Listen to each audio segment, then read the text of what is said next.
Estamos nomás. Bueno, buenas tardes, queridos amigos. Tengo el gusto de estar acá con Alejandra Rodríguez Cía, la doctora Alejandra, que es hace muchos años una referente para América en una materia que me es especialmente cercana a mi corazón, que es la medicina ortomolecular, ¿no? Y ahora vamos a desentrañar eso un poquito. Así que dale bienvenida a nuestro espacio, ¿no? Bueno, gracias por invitarme.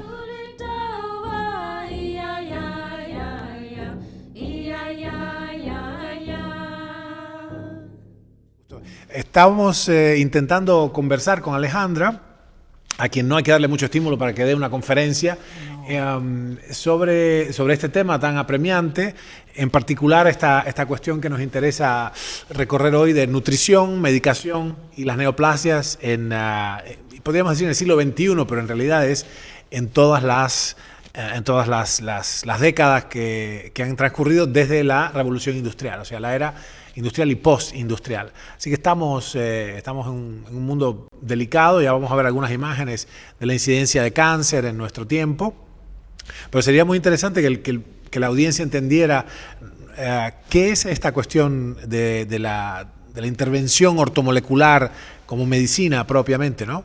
Como tú la explicas de tu propia boca, ¿no? Bien, cómo no. Bueno, la medicina ortomolecular en realidad nace con los conocimientos de bioquímica. A mí me gusta mucho aplicar la denominación de bioquímica aplicado a la clínica, de tal manera que nosotros los médicos podemos tranquilamente recordar aquella bioquímica que nos enseñaron y que luego nos hicieron olvidar cuando empezamos nuestra práctica, porque nos enseñaron mucho farmacología y nos salimos al trabajo más que nada siendo farmacólogos.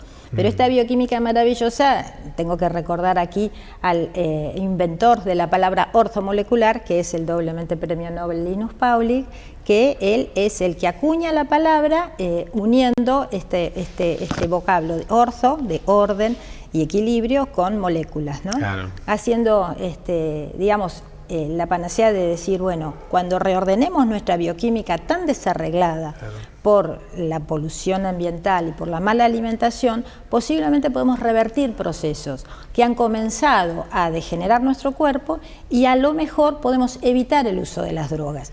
No es que los remedios y las drogas en sí sean malos, pero sí que no podemos olvidar este periodo en donde la bioquímica se desarregla y se desordena, y de esta manera podemos muchas veces disminuir dosis de muchos medicamentos que la población está tomando y a veces ni siquiera iniciar la toma de ellos. A mí me parece muy interesante porque resulta como ajeno a esta cosa ortomolecular, ¿no? Ortomolecular, la molécula correcta, como decía él. Sin embargo, lo que los médicos que no están entrenados en esto, que no despertaron a esto que tú hablas, no se dan cuenta, es que, a menos para mí es muy claro desde la perspectiva netamente bioquímica, de lo que a mí me concierne, que es la ciencia básica, digamos, y su interrelación con las disciplinas, ¿no? Que ya hay ellos mismos usan técnicas o conceptos ortomoleculares sin darse cuenta. A ver, ¿qué cosa es sino el tratamiento de la diabetes con insulina? Estás modificando, para que el público entienda, por eso lo damos por sentado acá, porque es nuestro conocimiento hace mucho, pero la idea básica de Pauling, o de Linus Pauling, es que es posible corregir los desórdenes fisiológicos, como explicaba Ale, variando las concentraciones de las sustancias normalmente presentes en nuestro medio interno. Eso me parece increíble. Bueno, hay varias cosas que ya son así. El tratamiento del Parkinson es medicina ortomolecular.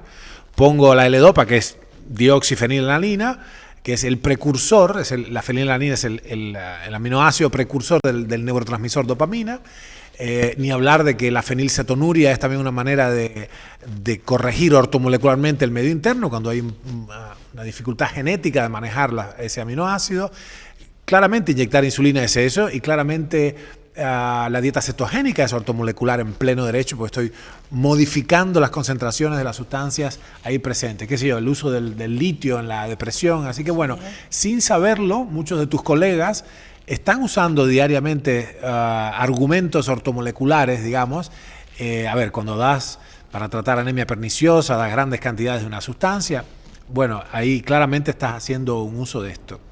En algún momento vamos a hablar, nuestro equipo ha invitado a una referente acá en medicina, en genética molecular, y es algo muy interesante que Pauling mismo decía que un poco la solución es la que tú planteas, la solución mega nutricional a muchos problemas de salud, basado en los polimorfismos, en las variaciones genéticas entre un individuo y otro, y que hacen que tú requieras, no sé cuál es la dosis óptima que requerirás de vitamina B6, pero puede ser perfectamente 10 veces la que yo requiero, ¿no? Sin Así duda. que ¿no? La personalización es fundamental y nuestra bioquímica va a ir cambiando en la medida en que vamos cumpliendo años, en la medida en que nos estresamos, en la medida en que nuestro estilo de vida cambia, por ejemplo, con los viajes o con los episodios traumáticos de la vida. La bioquímica cambia constantemente y por lo tanto las necesidades nutricionales también. Por eso también nos desarreglamos tanto. Claro, claro, claro.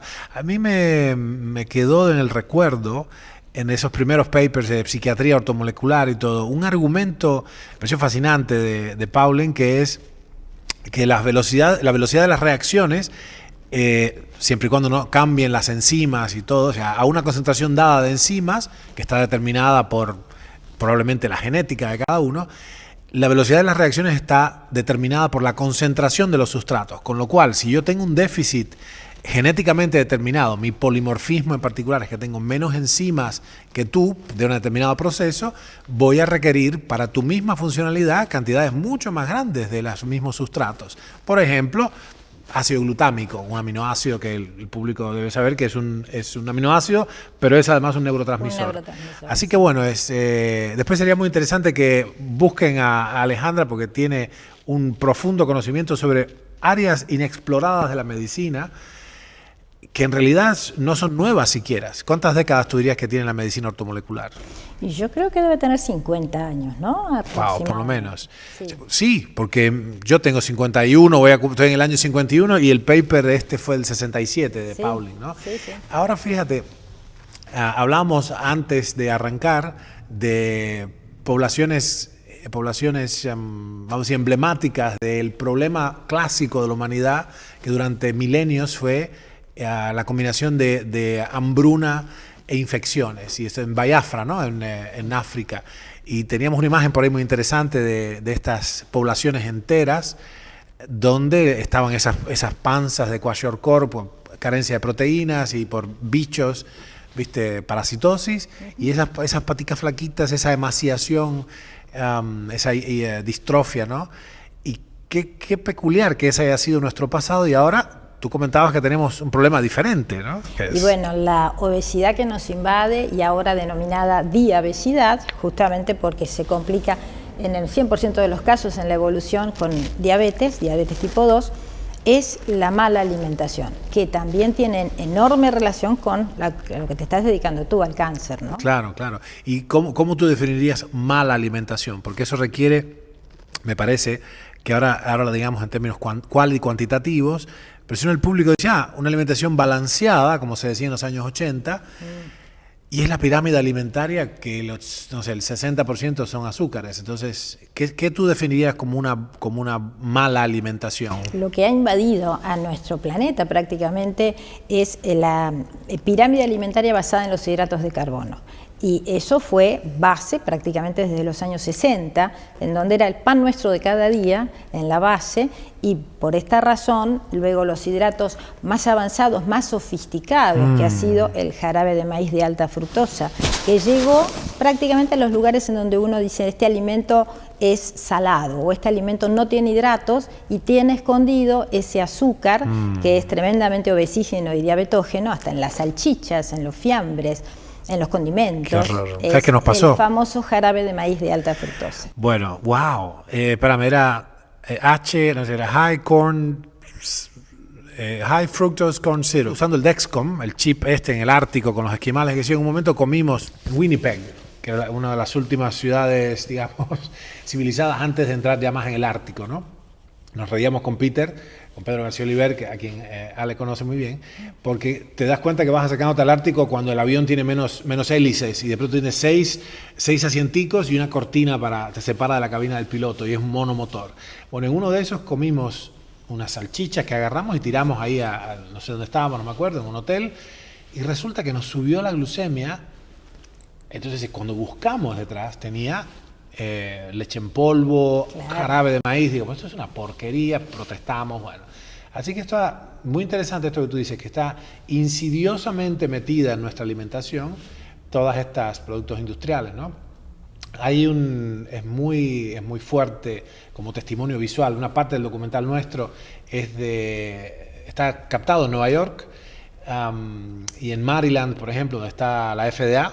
Tuvimos unas reuniones en la FDA, filmamos a la gente allí y realmente me da pena ver a las personas aquellas que ya realmente tienen obesidad mórbida, y constantemente comen todas estas comidas que tú describes. Es una pésima alimentación. Así que hemos ido, ¿no? Es que la industrialización, y especialmente de los alimentos, tiene ese estigma de poner moléculas adictivas. Son aditivos y adictivos. Y está totalmente escondido. Incluso las siglas que usan son siglas que el público no puede llegar. Por ejemplo, el E921. Nadie sabe qué es esa sigla. Claro. Y así donde figuran en las etiquetas. Que te aviso, cada vez se lee menos. O sea, obviamente es la presbicia, debe ser, pero digo, ¿qué es esto que dice acá? Te buscar una lupa para entender. ¿Qué quiere decir amarillo ocaso? ¿O qué quiere decir? O sea, son los nombres de los colorantes aquellos, son directamente crípticos, y sí, hacen es una falta de, me parece a mí, de respeto al público, porque no hay una información correcta. Puede ser que a nuestro grupo humano le haya convenido, con la revolución neolítica, le haya convenido conquistar las calorías, digamos, ¿no? Ya no nos morimos de frío y de hambre. Resolvimos también la cuestión de las infecciones más importantes. De hecho, en este caso hay una avalancha de fármacos, y hay una suerte de polifarma, hay una big pharma, es como le decimos nosotros. Es una enorme influencia de la industria en nuestras vidas, en la industria farmacéutica en nuestras vidas. Cuando en realidad, cuando alguien, viste que, a ver, tengo un problema de garganta, a ver, sí, fantástico, Optamox. Y yo creo que está claro que le podemos preguntar a Alejandra si el catarro, la faringitis de la persona es producto de una hipooptamoxemia, es decir, no. ¿se enfermó porque tenía poco Optamox en sangre, o será que se enfermó porque le faltan nutrientes? Porque ¿no? le faltaba seguramente en general la vitamina C. Esto hace bastantes años que pocos médicos medimos la vitamina C, pero cuando la medimos y le preguntamos a nuestros pacientes qué comen, nos damos cuenta de que no la están ingiriendo. Ni siquiera a nivel de los más mínimos que se requiere, que eran los famosos 90 miligramos por ciento. No llega. Y entonces, bueno, el libro de Linus Pauling justamente sobre la vitamina C y el resfrío, ¿no? Sí. Claro, Vitamin C and the Common Cold. Sí. Hemos medido, nos podemos sacar, ya que pasamos la parte emblemática del invierno, podemos sacarnos pero qué bien. No, estábamos hablando de que una faringitis no es una hipooptamexemia, pero muchas veces es una falta de vitaminas que son las inmunoestimulantes, como la vitamina C. Claro. Ahí tú mencionabas la RDA, la dosis diaria recomendada, y lo que nosotros pudimos ver midiendo la cantidad de vitamina C excretada es que aún con la misma ingesta, con una ingesta supuestamente apropiada, las personas excretan, y esto es fascinante, cantidades diferentes de los metabolitos de las vitaminas, lo cual delata que hay una captación exacerbada en algunos, directamente relacionada con la necesidad. Entonces, mientras más enfermo estoy, mientras más estresado estoy, como tú decías, estoy atacado por este entorno, más necesito del nutriente, incluso hasta 3 órdenes de magnitud más. Nosotros hemos usado acá cantidades realmente mucho más grandes, 5 órdenes de magnitud más grandes. Cuando inyectas 150 gramos, imagínate contra 90 miligramos, 100 miligramos, es ridículo, ¿no? Una cosa que parecía interesante es que vimos, para mi asombro, Ale, literalmente todas las personas, todas, el 100% de la muestra, que serían unos 80 personas, internados por cáncer, ya con cáncer diagnosticado, bajo tratamiento hospitalario, tenían niveles imperceptibles de vitamina C y D. Claro. Y niveles imperceptibles de selenio, y estaba básicamente vacíos de zinc. Y el cobre muy alto, ya no sé muy bien por qué, pero es un hecho. Así que tenían niveles, y por supuesto la vitamina del complejo B estaban desaparecidas. Y yo me pregunto, ¿cómo te puedes curar no te puedes curar ni de tristeza, Ni de tristeza. ni de catarro, si tienes semejante vitaminosis? No tenemos la materia prima. Claro. Nosotros los médicos en nuestra formación de pregrado nos olvidamos de eso, pero un poquito nos lo hacen olvidar. Es la formación que estamos recibiendo. Entonces nos alejan tanto de la nutrición y de las necesidades básicas del cuerpo para relacionarnos más con la competencia de las drogas, que no es mala para nada, pero en un uso indebido puede llegar a ser malo, y de hecho ya pasó a ser de la tercera causa de muerte en los Estados Unidos la iatrogenia por medicamentos a ser la primera. Y esto es alarmante, por eso la comunidad médica tiene que estar bien abriendo los ojos a esta realidad. Esto yo no sé si se comprende a cabalidad lo que tú estás diciendo recién. Déjame ver si yo lo puedo volver a procesarlo primero. Vuelve otra vez, la iatrogenia, o sea, el daño causado específicamente por el acto médico, sí, ha pasado a ser la primera causa de mortalidad en los Estados Unidos. Oh, my. Debido a que esta mala praxis que acompaña a este sistema nuestro. Y vuelvo a repetir, nosotros tenemos esa formación de pregrado, entonces se asienta mucho en nuestra mente, en nuestra forma de razonar a nuestro paciente. Y tenemos que cambiarlo, justamente abriendo los ojos a la mala alimentación, al mal estilo de vida que tenemos y esta engañosa alimentación, de la cual todos somos víctimas. Claro, claramente, sí. Bueno, una vez que la gente termine de escucharte, ya no van a ser más víctimas, tienen que hacerse responsables. Si hay una alimentación responsable ahí que hay que tener. Ahora se me va aclarando el panorama, el horroroso panorama, porque si la magnitud del problema es esta, o sea, que la iatrogenia ha pasado a ser la primera causa de muerte en los países más avanzados, ciertamente en Estados Unidos, claramente le estamos errando al objetivo médico. Entonces, toda una industria está en torno a callar los síntomas, paliar el síntoma. La hipertensión, damos un antihipertensivo. Y nadie se detiene a pensar cuál es la causa primaria de la hipertensión, que es un ahogo profundo. En realidad, entonces, la tensión arterial es una necesidad fisiológica, porque hay algo que está teniendo que solucionarse, que es la hipoxia tisular y la capacidad disminuida de obtener energía en condiciones oxidativas. Esto es tan difícil de entender porque, como decía uno de nuestros médicos, el doctor Albisati, decía, nosotros estamos entrenados a pensar, como tú bien decías antes, que si yo doy un fármaco antihipertensivo y la presión baja, es un éxito terapéutico. Pero en realidad el éxito es una victoria pírrica, es una victoria donde ambos ejércitos terminan, no hay un verdadero vencedor. Baja la presión, esto tiene consecuencias momentáneamente agradables porque no te sientes mal y no te da un ACV, pero te pasan otras cosas, por ejemplo, se incrementa el cáncer. Que yo pienso que esto es lo que explica por qué está asociado las estatinas con un incremento del cáncer, lo cual es así descabellado directamente, ¿no? El cáncer y de los infartos mismos que quieren evitar. Es decir, las estatinas estaban destinadas a cuidar nuestro corazón, pero lo atacan. Eso es increíble. Lo atacan. Eso es increíble. Entonces, todas las estatinas le hacen esto. Y en verdad, porque si vas a inhibir la síntesis de una molécula elemental para el corazón, que es la coenzima Q10, que es elemental para todas las mitocondrias de mi cuerpo y solamente me avisan cuando me duelen los músculos. Y cuando nosotros hacemos un análisis y nos autorizan a retirar las estatinas, y la CPK, que es la enzima que sale de los músculos cuando estos se dañan, subió 10 veces. Por favor, como si le tuviéramos que hacer caso a ese nivel a papá, ya sabemos, no quiero nombrar quién nos autoriza o no nos autoriza a dar medicamentos, claro, ¿comprende? Claro. Sí. Pero lo importante es que lo que estábamos buscando, primero non nocere, ¿no? O sea, primero no dañar, y nosotros nos comprometimos a eso, estamos haciendo daño. Primera causa de muerte, la iatrogenia. Eso es increíble, eso es descomunal. Por ejemplo, comentarte que con el uso de los inhibidores de la bomba de protones usados como antiácidos, está en íntima relación a la larga con el cáncer de estómago. O sea, tiene una relación la hipertrofia que puede generar el estómago porque le estamos inhibiendo durante décadas la producción de ácido clorhídrico. Claro. Cuando en realidad el problema primario, en realidad es, el problema no es la úlcera, sino que lo produce, o sea, que hay, por la supuesto, etiología, claro, las causas que hay que ir. El Helicobacter pylori, y el estrés y todo el asunto, ¿no? Sí. No es qué es lo que tú comes, sino qué es lo que te está comiendo a ti, ¿no? Es decir, exactamente. En español no suena tan bien, pero es what's eating you, ¿no? No es que estás comiendo tú, sino que te está comiendo a ti.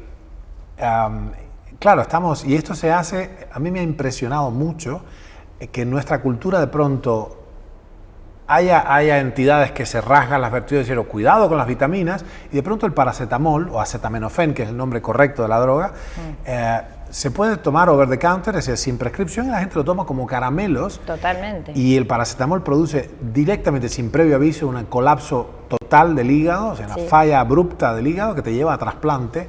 Si te pasa, si no te avisa, en unos pocos miligramos te liquida, ¿no? Realmente hay que rever esto. Yo pienso que hay que comunicar, Ale, este conocimiento hay que comunicarlo, porque el grueso de la profesión médica no conoce, es más, como no tienen tu formación, tampoco comprende cuál es el fundamento de un uso, vamos a decir, farmacológico de los nutrientes. Siempre me ha dicho, tomar vitaminas es crear orina cara, fabricar orina cara porque la orina es toda, sobre todo las vitaminas hidrosolubles. Imagínate, un argumento fallido por donde quiera que lo mires. Totalmente. ¿De dónde vienen las vitaminas? Me decía un médico, un clínico antiguo, de la verdulería. Con lo cual, si uno entiende que la cantidad mínima indispensable de un nutriente para no morir es la dosis diaria recomendada, pero la cantidad óptima puede estar 60 veces más alta, seguro, como el sueldo mínimo y el sueldo óptimo, ¿no?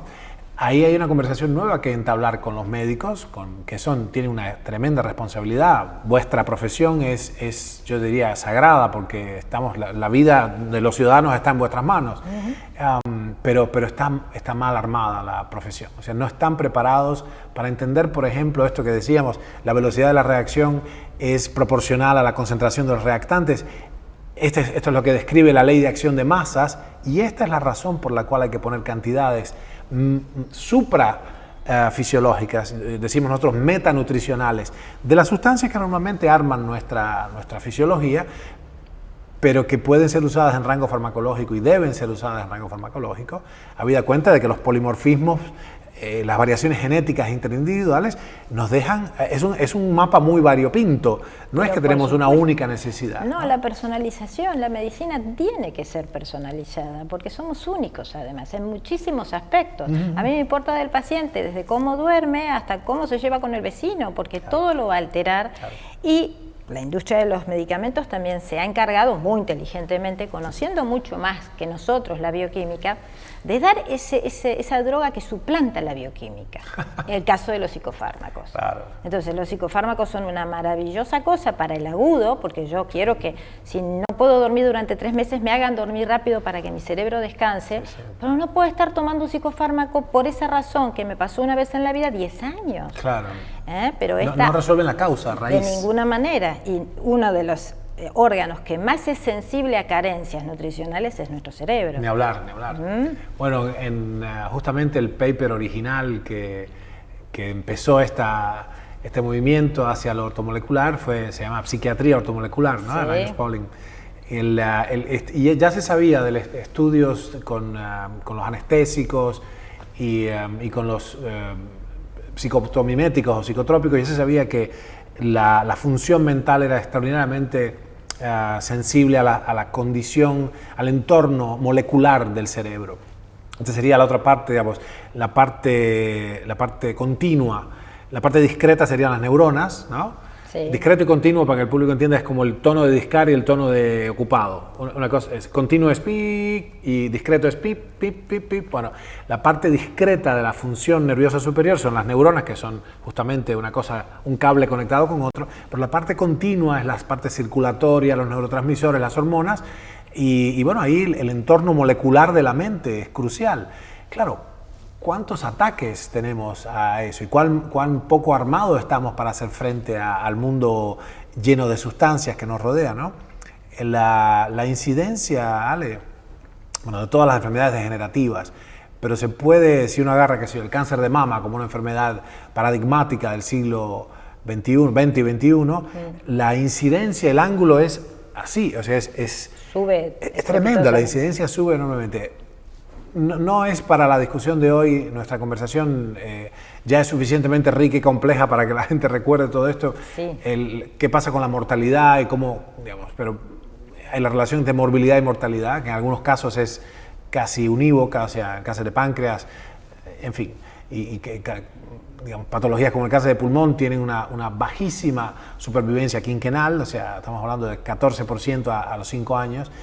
Independientemente de eso, la incidencia a los efectos de esta conversación sobre la influencia de la civilización en las patologías degenerativas y en particular el cáncer, la incidencia viene subiendo de manera sistemática, se diría exponencial, y claramente hay que retomar este conocimiento del que tú eres una experta, que es una visión, si digo nutricional parece que es poquito, ¿no? Pero no es poquito, es una visión bioquímica de la salud. Absolutamente. Por ejemplo, te traigo a colación un nutriente esencial, como las vitaminas, que es el omega 3.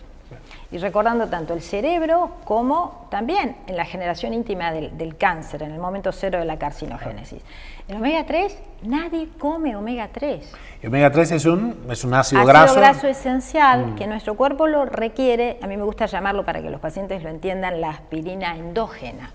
O sea, es nuestro antiinflamatorio. Y considerando que toda esta alimentación de la cual venimos hablando, lo que se encuentra en las góndolas, es proinflamatorio, hablar de lo que es, que hace que nuestro cuerpo se incendie en chiquitito, ¿no? Pero entra en llamas, claro. entra en llamas. Verdaderamente el antiinflamatorio natural, además, le está faltando horrorosamente, no está formando parte de nuestra estructura. Digo que no se come, ¿por qué? Porque ¿quién come merluza negra? Caballa, y que no sea de lata, es decir, y el salmón del Ártico real, nadie, no llega a ninguna parte en nuestra alimentación occidental. Entonces quiere decir que lamentablemente tenemos que llegar a la suplementación, lo que debería estar en los alimentos, y deberíamos de elegir, pero no está. Y bueno, y esa es un terreno ya, como decíamos antes, por falta de vitamina C, pero esto es un terreno proinflamatorio, proincendiable. Que es terrible. Yo te escucho hablar y en mi cabeza acuden imágenes que hemos filmado incluso de lo que pasa en las góndolas. Yo hace mucho no voy al mercado, pero cuando veo lo que está en los carritos que paso, obviamente estamos enfermos. Hay un aspecto interesante que es uno de los argumentos basados en la evolución, la biología evolutiva, son los argumentos acerca de Pauling y otros, acerca de por qué hay que suplementarse con estas cosas. Parecía ser que nuestra especie derivó una ventaja competitiva 60, 70 millones de años atrás con suspender la síntesis de ciertas sustancias que eran presentes en el medio. Entonces, también los ácidos grasos, porque tú cazabas un animal que no está en un feedlot, sino está comiendo hierbita y tiene ácidos grasos, omega 3, etc. Son sustancias esenciales. Esenciales quiere decir no muy importantes, quiere decir que no se puede, en este contexto, en este registro lingüístico, lo que dice Alejandra es que es esencial y eso implica que no lo puede fabricar el cuerpo a partir de sustancias preexistentes, lo tiene que importar. Y claro, que me encanta la idea de que es la aspirina endógena, porque yo creo que nos confería una ventaja evolutiva apagar los mecanismos de síntesis de eso, del ácido ascórbico, que nuestra especie no lo sintetiza, y dedicar esa energía a otro tipo de funciones como la función cerebral, y eso nos permitió una ventaja evolutiva sobre otras especies que competían por los nutrientes con nosotros en el ecosistema, pero que sintetizaban sus propias sustancias. Definitivamente, bueno, hay que escribir una especie de manual sobre esto, porque esto no lo sabe la gente, no lo sabe para nada, ¿no? O sea que me quisiera quedar bien claro esto que dice Ale, que el grueso de la alimentación occidental es proinflamatoria, ¿no? Sí, absolutamente. Es proinflamatoria porque te construye tus propias células con el terreno básico para que en cuanto llegue una noxa, ya sea una bacteria, un virus, algo tóxico para la célula, se desencadene un incendio. Siempre lo comparo con un bosque seco o un bosque húmedo. Si el bosque está húmedo, es que estaría lleno de omega 3 nuestra célula, se detiene este proceso, si fuera atacado. En cambio, si está seco, apenas cae una colilla de cigarrillo, se puede incendiar. Y esto pasa en nuestras células, sin pensar además el deterioro cerebral, porque además de ser antiinflamatorio, el omega 3 es la estructura cerebral. Es lo que genera nuestras redes neuronales. Pensemos en el crecimiento, como dijiste bien, del cáncer en los últimos 60 años y en la era industrial. con las demencias. Además, claro. Tiene directa relación. Qué Hay horror. una frase que me gusta mucho decir que es cuando más grande es tu panza, y sabemos que tenemos un terreno ahí proinflamatorio, más chico es tu cerebro. Esto me ¿Vale? encanta. Mientras más, repito, mientras más grande es tu panza, más chico es tu cerebro. Sí, está Vamos a documentado. ¿querés desarrollarlo? Sí, Está sí. documentado de tal manera que en la medida en que hay un terreno, esa panza que se ve en las calles caminando, totalmente de grasa, que está constantemente dando vueltas por tu sangre y por toda tu economía, y va a ser proinflamatoria, por supuesto que es más complicado de explicar, pero va matando neuronas. Claro. Y al ir matando neuronas se Ojo. documenta que disminuye corteza frontal, corteza temporal, hipocampo, que es el órgano o el núcleo de la memoria. Y bueno, vale la pena advertir que es verdad, a lo largo de tu estilo de vida vas a tener 60 años de un determinado cerebro o de otro, ¿no? Eso me encanta. Yo quiero aclarar rápidamente que la diferencia de tamaño a la que se refiere Alejandra no es relativa, sino absoluta. Es decir, no es que relativo a tu masa corporal tu cerebro es más chico si te vuelves más grandote. Como piensen en un elefante, un dinosaurio que tiene un cerebro de ave con un cuerpazo así. No, no, no. Hay una shrinking, ¿cómo se dice? Hay una retracción, o sea, hay una disminución material del cerebro. Sí. Es muy interesante. Las grasas, vamos a decir, destructivas, no todas las grasas son iguales. No. Hay algunas grasas destructivas y otras constructivas. Y me encanta tu imagen del bosque húmedo y del bosque seco, ¿no? Digamos, propenso a incendios forestales. Bueno, es un importante hito, me parece, y hay una responsabilidad que me parece que nos cae a nosotros también de comunicar todas estas cuestiones, porque en ningún caso reciben ni una fracción del incentivo económico estas ideas que las otras ideas farmacológicas. La razón es muy sencilla. Todas estas cosas que tú planteas no son patentables, o sea, son alimentos, con lo cual no son atractivos para la industria farmacéutica. Incluso hay algunas sustancias que pueden haber estado patentadas o no, que son también muy útiles accesoriamente, son drogas más mansas, simples, eficaces, etcétera, que tampoco son atractivas para la industria porque su patente ya expiró. Bueno, me parece realmente ya es hora de replantear la alimentación humana como una forma de medicina. Creo que habíamos hablado años atrás cuando nos conocimos que tu alimento sea tu medicina, ¿no? Desde Hipócrates hasta acá. Exactamente. Y nunca antes, extrañamente, ¿no? En la era de las moléculas inteligentes, nunca antes ha sido más cierto, es mi sentir, y la data, digamos, estadística y epidemiológica lo prueba, nunca antes ha sido más cierto que la primera forma de medicina es la alimentación, la nutrición en particular, ¿no? Desconozco en la historia, pero creo que es la peor alimentación de la historia. Sí, es muy probable. Claramente sí, ni hablar. Hay bastante evidencia de esto. Hemos tenido problemas muy serios con las grandes plagas, la peste bubónica, no sé, el tifus, el cólera, la tuberculosis, etcétera, pero teníamos otro problema. Tenemos un problema de una lucha contra las bacterias y todo. Pero no la íbamos a comprar. No, claro. Claro, ese es un problema. Significó un paso muy importante. La revolución neolítica nos permitió domesticar los granos, domesticar los vegetales, nos permitió almacenar esa energía para el invierno en forma de calorías y nos permitió como especie empezar a conquistar los ecosistemas, nos permitió multiplicarnos, pero ahora el problema que tenemos es cómo hacemos con este planeta, cuya capacidad de carga es finita, y que estamos realmente, es impresionante. Cada vez que uno va a Estados Unidos está la gente más gorda, con carritos. Su único ejercicio antes era caminar al mercado, ahora van con un autito. ¿Se compra eléctrico. por internet? Es extraordinario. Claro, entonces ni siquiera eso vamos a hacer. Sí. Bueno, oye, me parece que hay algunas preguntas por ahí que quieren algunas personas hacer.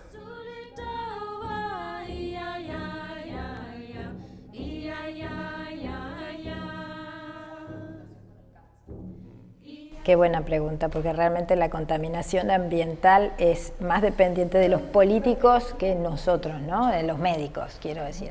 Yo realmente acudir a los lugares más confiables, pero yo sé que los pobres productores de sustancias y de alimentos orgánicos a veces hasta están invadidos, ¿no? Claro. Porque se ha encontrado glifosato en el barro del río Paraná. Claro. Entonces, ¿cómo podemos huir de esas pequeñas contaminaciones que van por napa de los suelos, ¿no? Yo, bueno, le he dedicado muchas horas a esto y muchas reuniones a esto.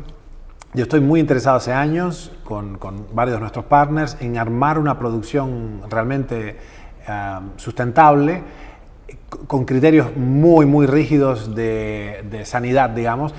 Pero he aquí el problema. Por esto que tú acabas de mencionar, es necesaria una envergadura muy alta, muy grande, porque si tú tienes una pequeña producción natural, sí, estás rodeado de gente que no hace esto. ¿No? Entonces fumiga con 2,4-D y eso invade por encima y por la napa y por todos lados, contamina tu producción. Claramente, los niveles expresados en partes por millón, los niveles van a ser muy inferiores de pesticidas en nuestra pequeña producción orgánica, pero hay que aspirar a una cosa realmente mucho más limpia. No veo otra manera para responder la pregunta y completar lo que decía Ale, no veo otra manera que, primero, seleccionar, como hace Ale, a quién le compro, no comprar en cualquier lado. Pero segundo, probablemente organizarnos. Nosotros los que tenemos esa conciencia, organizarnos y hacer de alguna manera, para darle envergadura a la operación.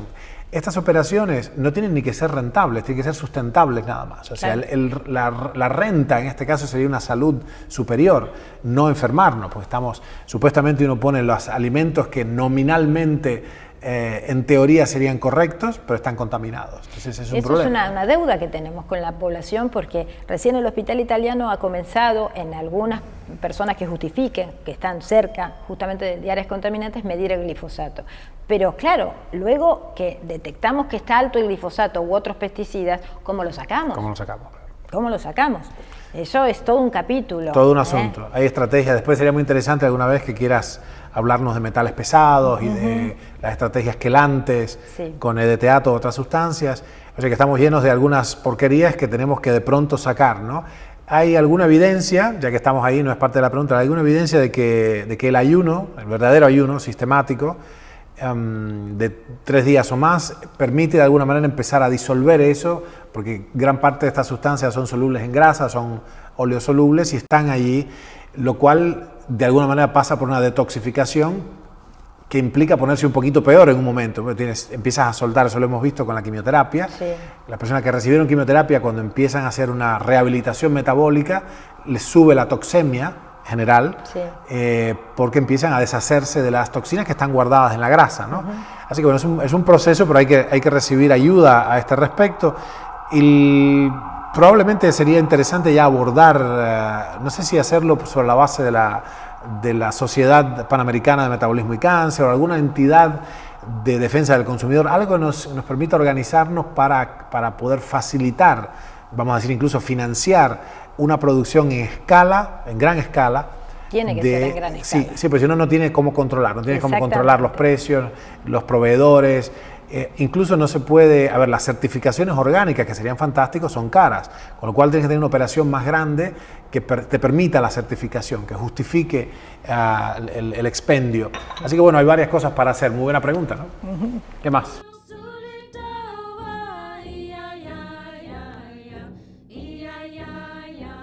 Ahí se la repito a la doctora en voz alta.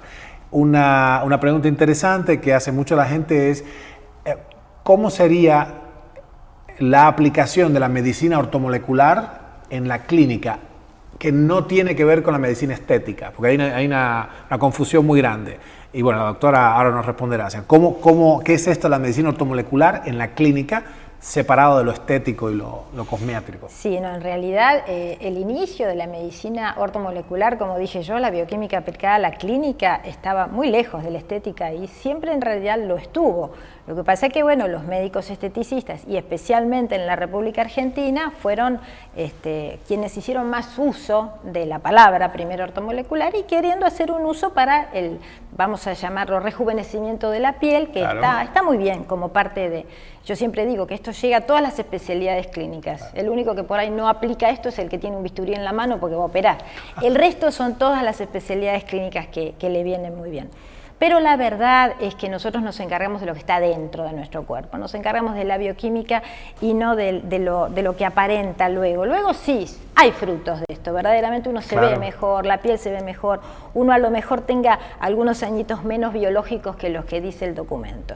Pero nosotros lo que hacemos es estudiar más a fondo la bioquímica que lo que hace la medicina convencional.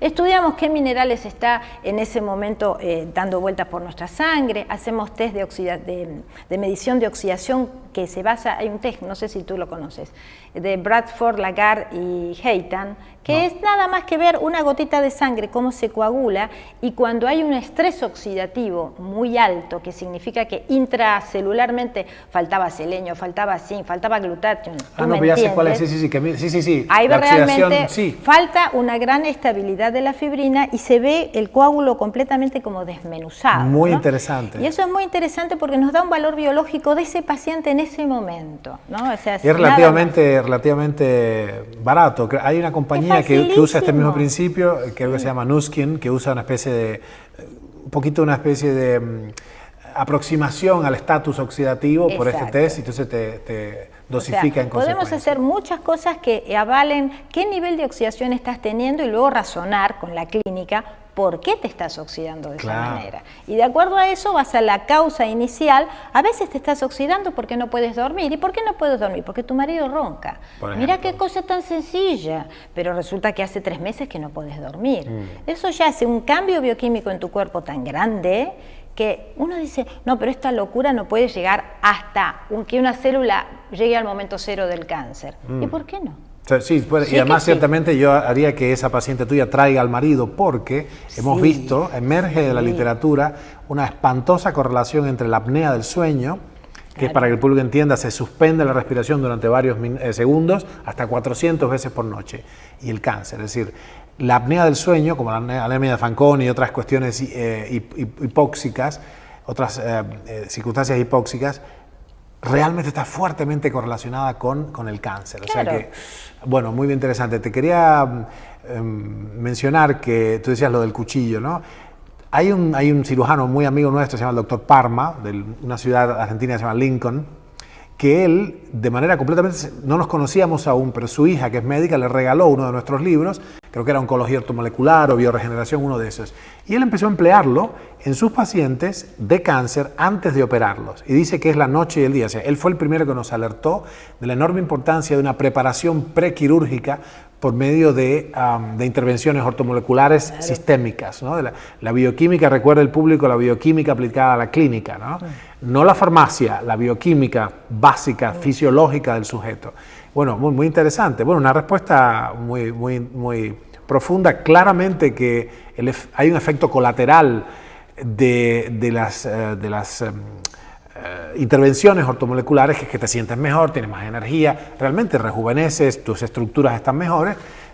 Si bien ese no es el cometido primario, ¿no? Ese sería un efecto colateral, pero positivo, constructivo, ¿no? Sin duda. Luego la medicina estética tiene otras herramientas que bienvenidas sean, pero hay que diferenciarlas bastante de la medicina ortomolecular. Claro, claramente. Bien, aunque tomen prestado el nombre. Bueno, tú me has inspirado, ya estamos perfectamente en tiempo, me has inspirado a esta comunicación. Yo quiero, estamos en público, así que no me puedo desdecir. Yo quiero tomar un compromiso ahora, que es construir una comunicación para que el público pueda acceder a estas cosas, porque esto no está dicho en ninguna parte, es decir, no es público, y es muy importante que este conocimiento que tú tienes, hay unos pocos trabajadores honrados e inteligentes que están trabajando en esta, un poco solidariamente, ¿no? En esta lucha hacia la salud, en vez de contra la enfermedad, es hacia la salud. Y yo creo que bueno, voy a tomar así públicamente el compromiso de contribuir consciente y voluntariamente con la divulgación de estas ideas de tanta relevancia para la población humana, ¿no? Muy bien. Bueno, muchísimas gracias por venir. Gracias, es un honor siempre y un gusto estar contigo, ¿eh? Gracias, hermano. Muchas gracias, gente. Nos vemos pronto.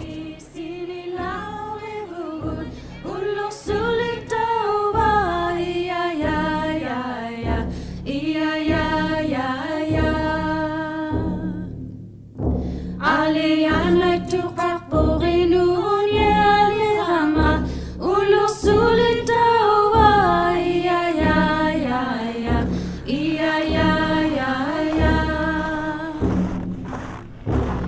What do you